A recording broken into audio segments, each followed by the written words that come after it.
বিগত নির্বাচনে গত যে নির্বাচন হলো 12ই ফেব্রুয়ারি অবাধ নিরপেক্ষ নির্বাচনের মাধ্যমে আমাদের প্রিয় নেতা খন্দকার আবু আশফাক ভাই ঢাকা 1 আসন তথা দোহার-নবাবগঞ্জ থেকে বিপুল ভোটে নির্বাচিত হওয়ার পর থেকে দেশে অত্যন্ত সুন্দরভাবে আইনশৃঙ্খলার উন্নতি হয়েছে।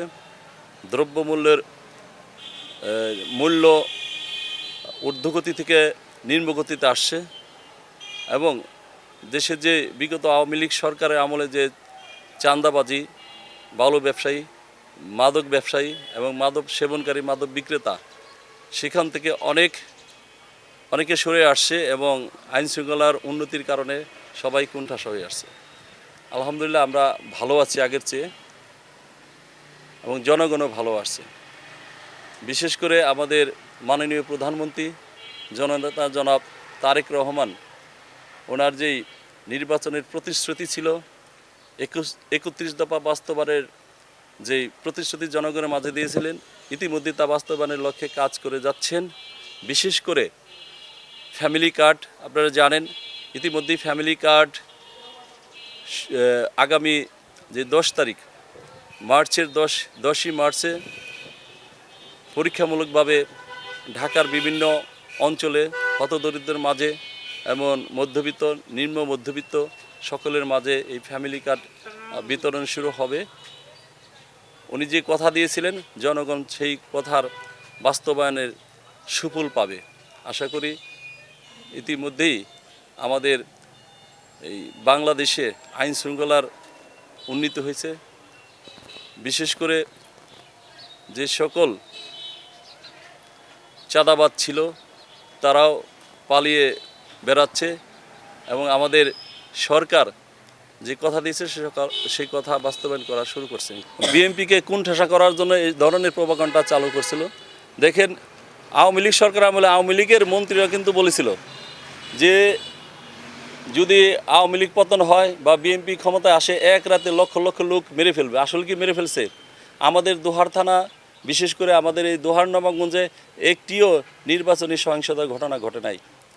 এটাই প্রমাণিত হয় যে যারা বলছিল তারা মিথ্যা বলছিল এবং বিএনপিকে হেয় করার জন্য এই সকল প্রোপাগান্ডা চালাইছিল। হ্যাঁ, আশা করি আমাদের মাননীয় প্রধানমন্ত্রী ইতিমধ্যেই তার প্রতিশ্রুতি বিশেষ করে নির্বাচনে তিনি যে ওয়াদা করেছিলেন সেই সকল ওয়াদা বাস্তবায়নের লক্ষ্যে কাজ শুরু করে দিয়েছেন। আমরা পত্রপত্রিকা দেখতে পাচ্ছি ইমামদের, মুয়াজ্জিমদের এবং মসজিদে যারা খেদমতে নিয়োজিত আছে সকলের বেতন নির্ধারণ করছেন এবং এই নির্ধারণের ক্ষেত্রে কাজ চলমান রাখছেন। পাশাপাশি ফ্যামিলি কার্ড ইতিমধ্যে আমি বললাম যে ফ্যামিলি কার্ড চলমান শুরু হচ্ছে। বেশ কিছু এলাকায় এই ঈদের আগেই পরীক্ষামূলকভাবে চালু করবেন। আর একটু বিষয় যাবো, এই এলাকা আশরাফ ভাই আসলে আপনাদের দোহার নবাবগঞ্জের উনি এমপি, আসলে এই ক্ষেত্রে উনি কী ধরনের কার্যক্রম করবে মনে হচ্ছে আপনাদের জন্য? আমাদের মাননীয় সংসদ সদস্য ঢাকা 1-এর খন্দকার আবু আশফাক ভাই, আমাদের প্রিয় নেতা খন্দকার আবু আশফাক ভাই, উনি ইতিমধ্যেই বিভিন্ন সভা সমাবেশে প্রকাশ করেছেন এবং সবাইকে বলেছেন যে আমাদের দলীয় যদি কোনো নেতৃবৃন্দ থাকে, দলেরও যদি নেতাকর্মী থাকে যারা চাঁদাবাজির সাথে জড়িত, ভূমি দখলের সাথে জড়িত, বালু ব্যবসার সাথে জড়িত, তাদেরকেও রক্ষা নেই। ইতিমধ্যেই উনি ওনার কথা রাখছেন। আমাদের বিভিন্ন এলাকা যদি কোনো শৃঙ্খল কোনো নেতৃবৃন্দ থেকে থাকে বা দু একজন যারা ছিল তাদেরকেও উনি দল থেকে বহিষ্কার করছেন। এখন আশা করি আমাদের এই দোহার-নবাবগঞ্জ অত্যন্ত শান্তিপ্রিয় একটি এলাকা। আমরা সবাই দলবল নির্বিশেষে, জাতি ধর্ম নির্বিশেষে আমরা অত্যন্ত সুন্দর এবং আনন্দে এবং খুব সুখে জীবনযাপন করছি। এই আপনাদের মাধ্যমে মাননীয় প্রধানমন্ত্রীর নিকট আমাদের 2টি দাবি। একটি দাবি প্রথমত আমাদের সাংসদ খন্দকার আবু আশফাক ভাইকে, যিনি বিপুল ভোটে নির্বাচিত হয়েছেন এবং বিগত আন্দোলন সংগ্রামে তার ভূমিকা ছিল অগ্রগামী এবং সকলের চেয়ে বেশি। এই জন্য গণতন্ত্র প্রতিষ্ঠায় ওনার ভূমিকা ছিল। উনি জেল জুলুম অত্যাচার নির্যাতিত হয়েছেন। তাকে আমরা প্রথমে মন্ত্রী হিসেবে চাই আমাদের ঢাকা জেলা, বিশেষ করে ঢাকা যে 5টি-6টি থানা আছে, এর মধ্যে যেই কজন আছে, বিশেষ করে কি হয়েছেন, কাউকে মন্ত্রিত্ব দেন নাই। সেই হিসেবে আমরা দাবিদার আমাদের প্রিয় নেতা খন্দকার আবু আসফ ভাইকে মাননীয় প্রধানমন্ত্রীর নিকট আকুল আবেদন, তিনি যেন আমাদের প্রিয় নেতাকে মন্ত্রী দেন।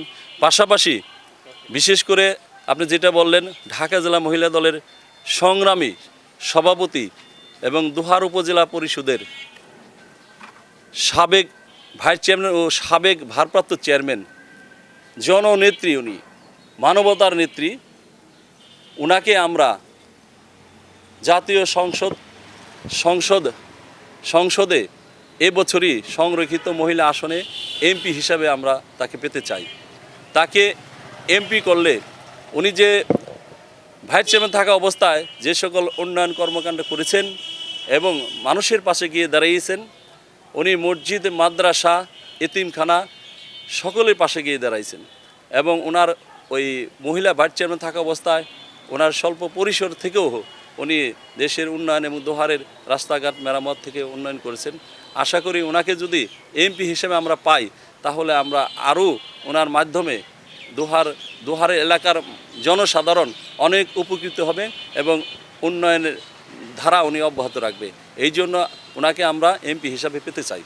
আমাদের সকলের দাবি, মনের দাবি, প্রাণের দাবি, দোহার জনগণের সকলের দাবি, উনি যেন সংরক্ষিত মহিলা আসনের এমপি হিসাবে নির্বাচিত হন, আমাদের প্রিয় নেত্রী শামীমা রাহিম শিলা। উনি বিগত দিনে আসলে আন্দোলন সংগ্রামে 17 বছর কী ধরনের ভূমিকা রেখেছে? 2013 সাল থেকে এই পর্যন্ত এই নির্বাচন হওয়ার আগ পর্যন্ত এবং ফ্যাসিস্ট শেখ হাসিনা পালিয়ে যাওয়ার আগ পর্যন্ত উনি ঢাকা জেলার মহিলা দলের যেই ভূমিকা পালন করছেন অভূতপূর্ব। ইতিপূর্বে কোনো নেত্রী এ ধরনের কাজ করতে পারে নাই। আপনি দেখতে পারবেন, সারা বাংলাদেশের মানুষ দেখছেন ভিডিও ফুটেজ এবং বিভিন্ন সংবাদ মাধ্যমের ওনার যেই আন্দোলন সংগ্রামের ভূমিকা, নিরলসভাবে উনি ঢাকা জেলার ভূমিকা পালন করছেন। পাশাপাশি ঢাকা মহানগরের মহিলা দলের পক্ষ থেকেও উনি বিভিন্ন আন্দোলন সংগ্রামে অংশগ্রহণ করছেন সশরীরে এবং কেন্দ্রীয় কমিটির নির্দেশনায়, কেন্দ্রীয় কমিটির সভানেত্রী আফরোজা বাপির নির্দেশনায় উনি কেন্দ্রীয়ভাবেও আন্দোলন সংগ্রামে ভূমিকা পালন করছেন, যা হয়তো ওনার মতো অনেক পুরুষ নেতৃবৃন্দরা আন্দোলন সংগ্রামে অংশগ্রহণ করতে পারে না, যা উনি করেছেন। এই জন্য ওনাকে ওনার যোগ্য সম্মান দেওয়ার এখন সময় আসছে।